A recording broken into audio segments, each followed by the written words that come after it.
노무현 전 대통령도 그릇이 큰 편이에요. 왜냐하면 자기를 이윤태 정무수석과처럼 맨날 졸고 싫어하는 사람도 데려다 쓰잖아요. 그리고 총리한테도 그냥 뭐 일을 다 맡겨버리고. 예. 근데 그 후에 대통령들을 보면은 좀 뭐랄까 그릇이 작아서 10시에 정도는 네. 10시에 전병헌 정무수석이 검찰 출석했어요. 네. 불법 요소 하나도 없다. 정무수석이 선임 수석에 보니까 비서실장 유고시에 네. 비서실장 권한 대행을 하더라고요. 네. 일단 피의자 신분으로 이제 소환을 들어갔죠. 당했다는 예. 게 이제 그 의미가 있는 것 같고요. 그리고 이제 선임 수석이라고 하지만 그건 그냥 건재상 그렇게 돼 있는 거고 결국은 이제 대통령에 대한 신임도하고 이제 또 지근거리에서 얼마나 그 아주 내밀한 대화를 나눌 수 있느냐 이런 거에 따라서 사실 권력 서열이 정해지는 거죠. 예. 무슨 일을 하나요? 정무수석이라는 게. 보통 사람들은 정무적이다 하는 표현도 잘 이해를 못 하거든요. 그러니까 정무수석이 우리나라는 좀 애매해요. 그러니까 이제 소관 기관으로 따지면 국회 이제 정당하고 예. 그다음에 또 부처를 또 이제 안행부하고 행안부 또 경찰청을 이렇게 이제 담당하도록 돼 있는데 사실 정무수석의 진정한 의미는 전략가라 그래야 되거든요.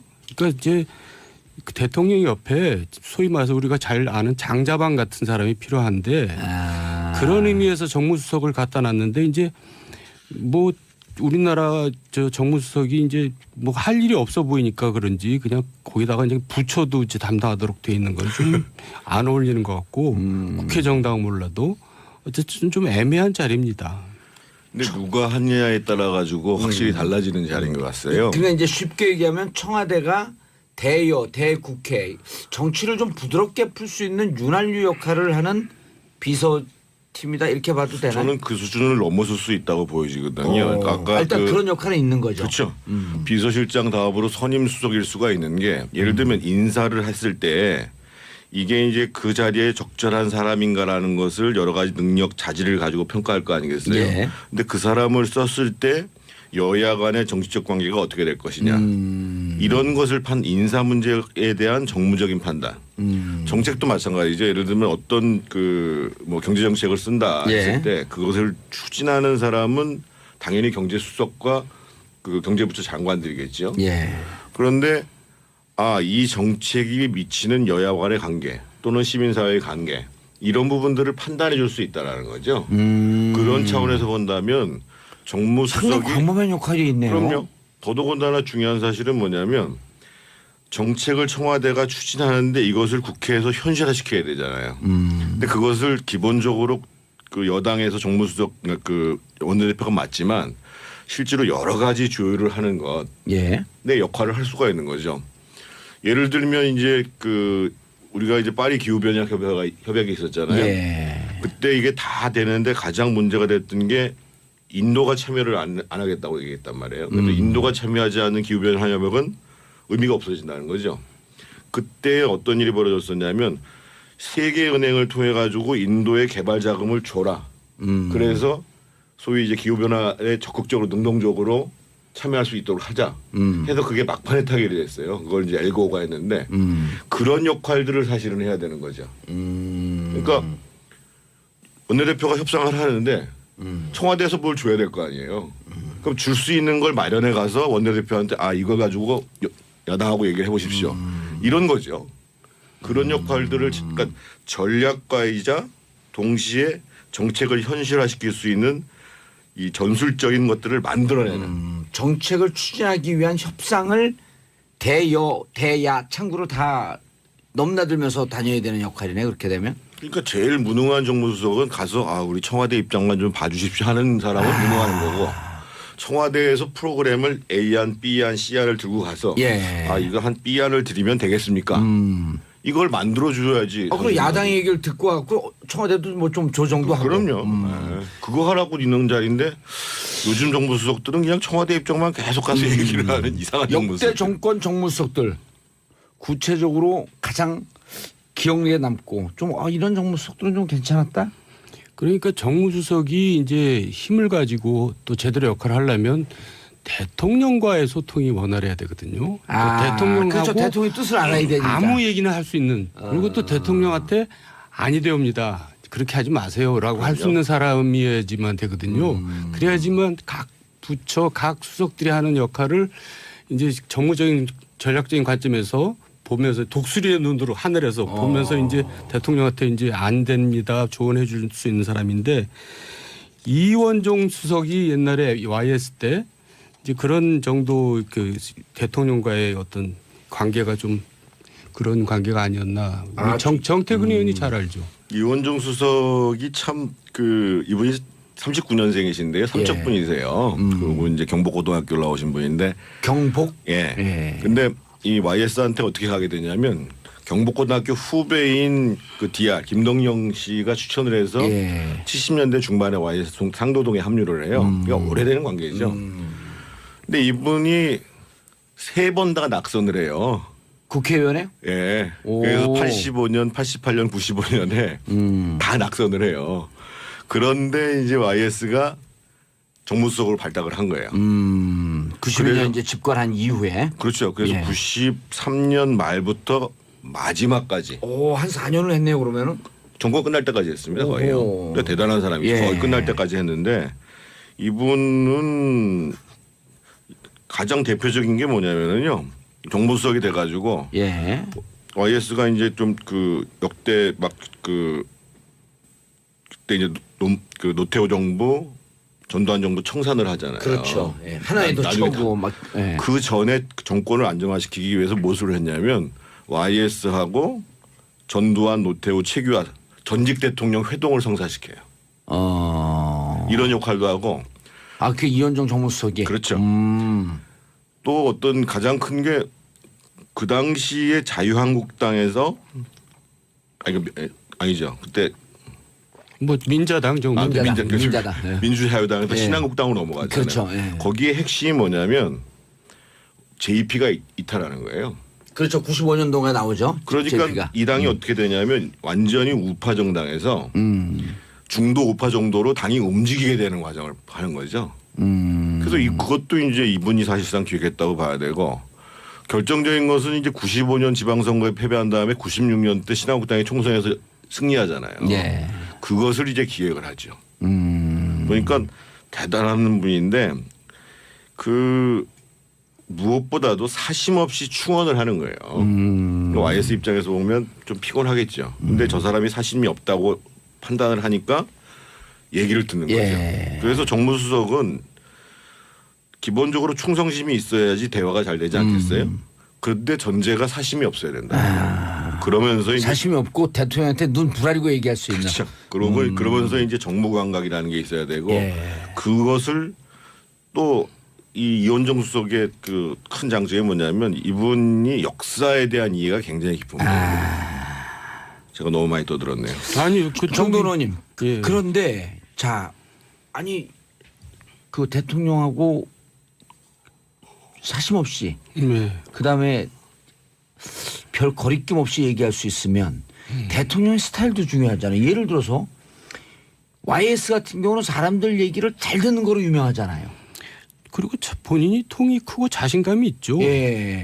심지어는 뭐 들어가다가 뭐 어디 가다 이렇게 경비원한테도 물어볼 정도로 사람들 얘기 잘 듣는다는데 그런 캐릭터가 있었기 때문에 이현종 같은 정무수석이 맞습니다. 있을 수 있을 텐데 얘기를 안 들어.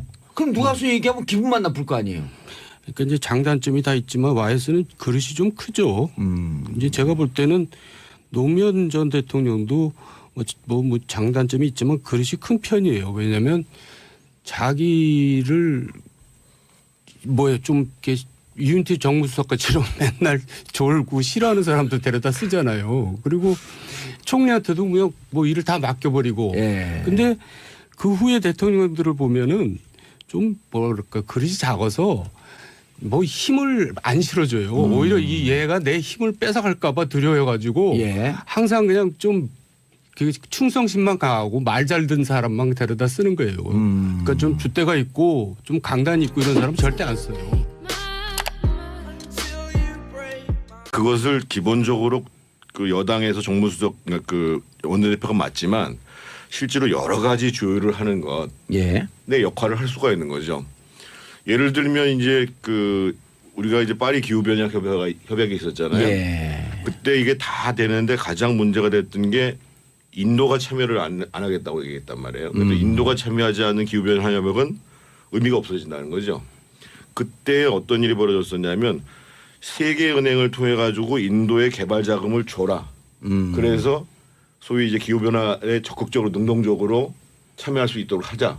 해서 그게 막판에 타결이 됐어요. 그걸 이제 엘고가 했는데 그런 역할들을 사실은 해야 되는 거죠. 그러니까 원내대표가 협상을 하는데 청와대에서 뭘 줘야 될 거 아니에요. 그럼 줄 수 있는 걸 마련해 가서 원내대표한테 아 이걸 가지고 야당하고 얘기를 해보십시오. 이런 거죠. 그런 역할들을 그러니까 전략가이자 동시에 정책을 현실화시킬 수 있는 이 전술적인 것들을 만들어내는 정책을 추진하기 위한 협상을 대야 창구로 다 넘나들면서 다녀야 되는 역할이네 그렇게 되면. 그러니까 제일 무능한 정무수석은 가서 아 우리 청와대 입장만 좀 봐주십시오 하는 사람은 무능한 거고 청와대에서 프로그램을 A안, B안, C안을 들고 가서 예. 아 이거 한 B안을 드리면 되겠습니까? 이걸 만들어 줘야지. 그럼 야당의 얘기를 듣고 갖고 청와대도 뭐 좀 조정도 하고. 그럼요. 네. 그거 하라고 있는 자리인데 요즘 년 말부터 마지막까지 한 4년을 했네요 그러면은. 정권 끝날 때까지 했습니다. 거의요. 그러니까 대단한 사람이죠. 예. 거의 끝날 때까지 했는데 이분은 가장 대표적인 게 뭐냐면요. 정무수석이 돼가지고 예. YS가 이제 좀 그 역대 막 그 그때 이제 그 노태우 정부 전두환 정부 청산을 하잖아요. 그렇죠. 예. 하나에도 나중에 쳐고 막. 예. 그 전에 정권을 안정화시키기 위해서 무엇을 했냐면 YS하고 전두환, 노태우, 최규하 전직 대통령 회동을 성사시켜요. 이런 역할도 하고. 그 이현정 정무수석이. 그렇죠. 또 어떤 가장 큰 게 그 당시에 자유한국당에서 아니죠. 그때 뭐 민자당 정도. 민자당. 예. 민주자유당에서 예. 신한국당으로 넘어갔잖아요. 그렇죠. 예. 거기에 핵심이 뭐냐면 JP가 이탈하는 거예요. 그렇죠. 95년도에 나오죠. 그러니까 JP가. 이 당이 어떻게 되냐면 완전히 우파 정당에서 중도 우파 정도로 당이 움직이게 되는 과정을 하는 거죠. 그래서 그것도 이제 이분이 사실상 기획했다고 봐야 되고 결정적인 것은 이제 95년 지방선거에 패배한 다음에 96년 때 신한국당이 총선에서 승리하잖아요. 예.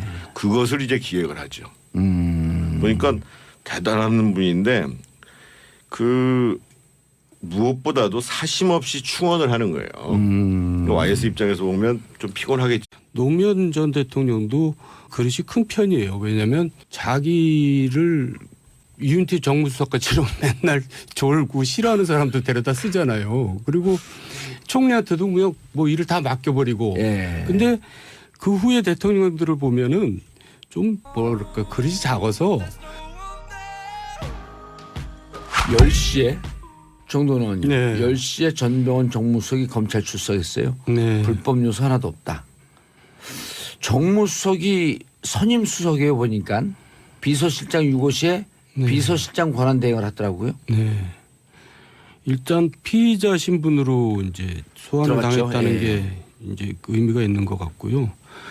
그리고 이제 선임 수석이라고 하지만 그건 그냥 건재상 그렇게 돼 있는 거고 결국은 이제 대통령에 대한 신임도하고 이제 또 지근거리에서 얼마나 그 아주 내밀한 대화를 나눌 수 있느냐 이런 거에 따라서 사실 권력 서열이 정해지는 거죠. 예.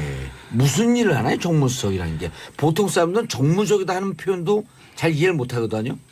그러니까 정무수석이 우리나라는 좀 애매해요. 그러니까 이제 소관 기관으로 따지면 국회 이제 정당하고 예. 그다음에 또 부처를 또 이제 안행부하고 행안부 또 경찰청을 이렇게 이제 담당하도록 돼 있는데 사실 정무수석의 진정한 의미는 전략가라 그래야 되거든요.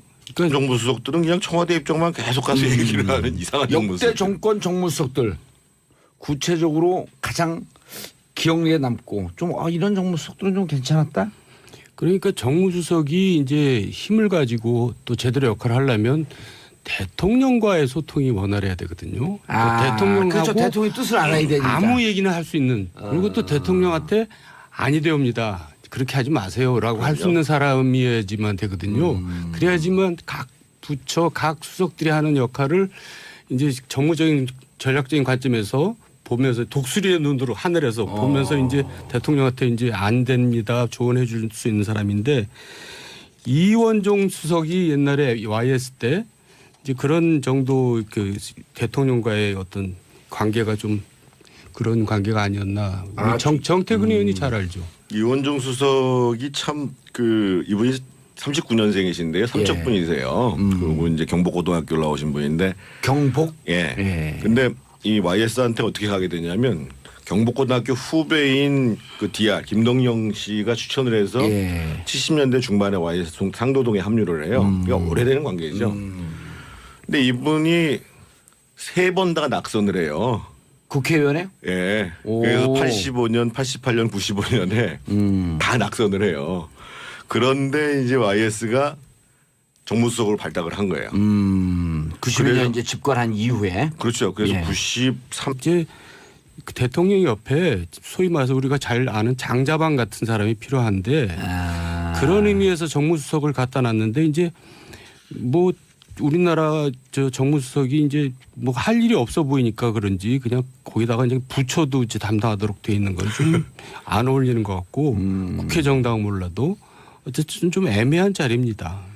근데 누가 하느냐에 따라 가지고 확실히 달라지는 자리인 것 같아요. 그러니까 이제 쉽게 얘기하면 청와대가 대여, 대국회 정치를 좀 부드럽게 풀 수 있는 윤활유 역할을 하는 비서팀이다 이렇게 봐도 되나요? 저는 그 수준을 넘어설 수 있다고 보여지거든요. 아까 일단 그런 역할은 있는 거죠. 그렇죠. 비서실장 다음으로 선임 수석일 수가 있는 게, 예를 들면 인사를 했을 때 이게 이제 그 자리에 적절한 사람인가라는 것을 여러 가지 능력 자질을 가지고 평가할 거 아니겠어요. 예. 근데 그 사람을 썼을 때 여야 간의 정치적 관계가 어떻게 될 것이냐, 이런 것을 인사 문제에 대한 정무적인 판단. 정책도 마찬가지죠. 예를 들면 어떤 그 뭐 경제 정책을 쓴다 했을 때 그것을 추진하는 사람은 당연히 경제수석과 그 경제부처 장관들이겠죠. 그런데 이 정책이 미치는 여야 간의 관계 또는 시민사회의 관계, 이런 부분들을 판단해 줄 수 있다라는 거죠. 그런 차원에서 본다면 정무수석이 상당히 광범위한 역할이 있네요. 그럼요. 더더군다나 중요한 사실은 뭐냐면 정책을 청와대가 추진하는데 이것을 국회에서 현실화시켜야 되잖아요. 근데